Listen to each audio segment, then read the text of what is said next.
was a pretty big deal. No, I never had any. What had happened was that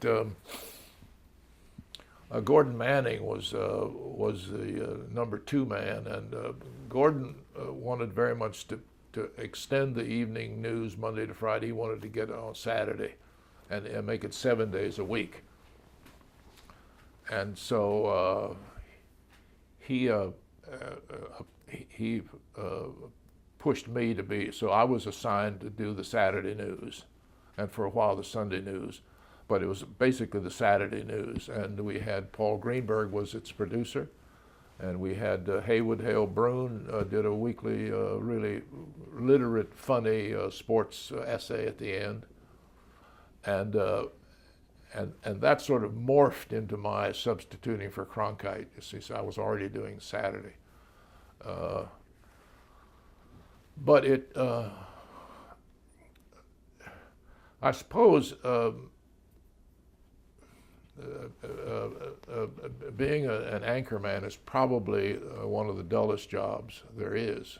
I mean, if what you're really interested in is reporting, because everything you're doing, or most of what you say, is prepared for you by a staff of writers who are right there at your desk.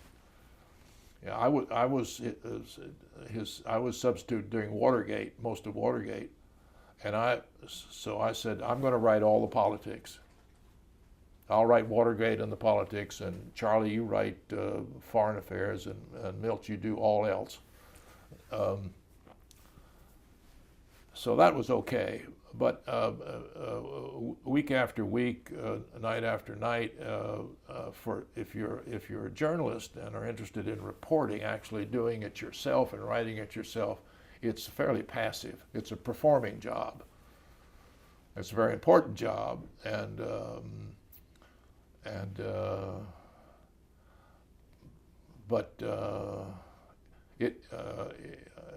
it's a lot of money, and the best table at the restaurant, and the tickets for the theater and all that. But for me it was not a good. It was a misalliance from what I wanted to do, and I was always kind of prickly about some production techniques and how we can't say that, we got to say this. And I was fighting a lot, and I think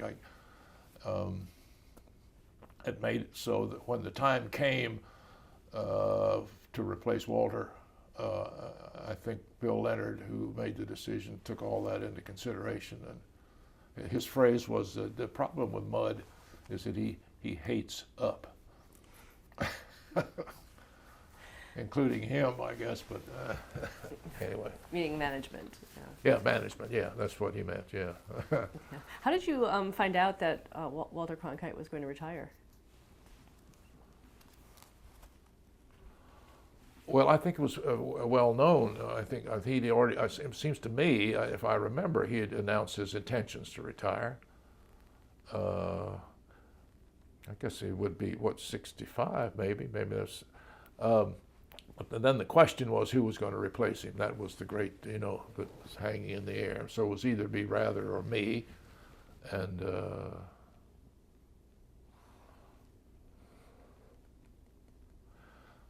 I remember I was in Boston.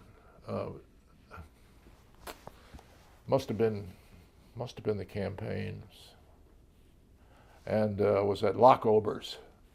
And with Bill Crawford, who was my producer at the time, and Bill, called the office and said, "Hey, we're Lockover's having dinner if you need us." And he came back to the table and said, "The office is in chaos." He said, "Everybody's running up and down the halls about Rather succeeding Cronkite." I said, "Well, I don't know anything about it." He said, "Don't you think you better call?"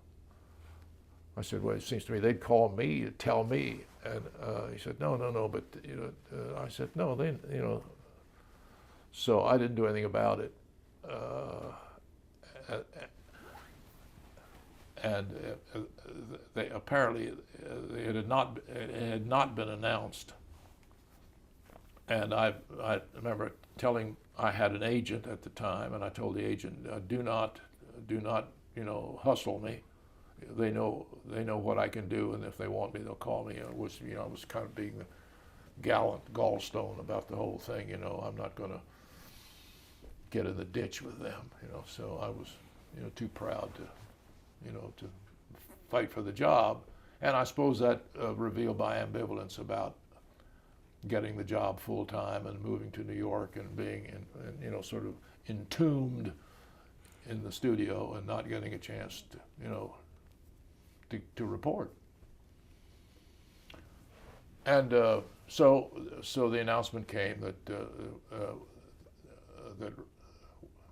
Bill Leonard flew down to Washington to tell me personally that they'd picked Rather. And so I remember, everybody knew it. And I remember he came in and took over one of the empty offices up on the front there, and the secretary came back and said, "Mr. Leonard would like to see you." And I remember walking across the newsroom. It was like high noon, and I was, had my pistols on, and halfway across I had to take my badge off and turn it in, and so he said, we're going with Rather, going with Dan Rather, and so we won't, you won't be substituting anymore, and this and that and the other thing. I said, and I was, I said, you don't think I want to? I don't. You didn't expect me to want to do it anymore. He said, no. But you think it over now, and we have a place for you, and you do, this and that and the other thing. So I packed up my stuff and walked out, and I never came back.